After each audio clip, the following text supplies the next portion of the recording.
কোটা মোটা খাইতো, বাড়ি ঘরও থাকতো না, চুরি মুড়ি করতো, কোটা লেগে বাড়িঘর টাইম করছে, লাভ মেটা রাখতো, এই টুকায়া মুকায়া কোটা মোটা খাইতো। নেশাটা কতদিন ধরে করতো সে? এই তো 6-7 বছর ধরে। ড্রাগসের? এর ভিতরে 3বার দিছে রিয়াকশনটাও ভালো, আবার এই বাড়ি করে দায়িত্ব নিছে? বাড়ি ঘরে যাইতো, কিন্তু আপনার বাড়ি ঘরে টাকা দিতাম না, বাড়ি ঘর থেকে চুরি টুরি করতো, টাকা দিতাম না। কই থাকতো সে এমনিতে? এমনি থাকতো, এমনি সারাদিন ঢুকাইতো, আর বিয়ার রাত্রেবেলা গেলাম। তোমরা মরছে যে খবর পাইছো কিভাবে?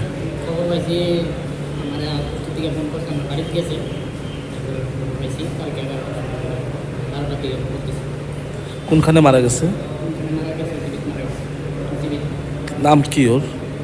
মানে না সমস্যা, বয়স? বয়স হচ্ছে 25। বাড়ি? সুভাষনগর জগৎপুর। তোমার কি হয়? আমার আপন ছোট ভাই।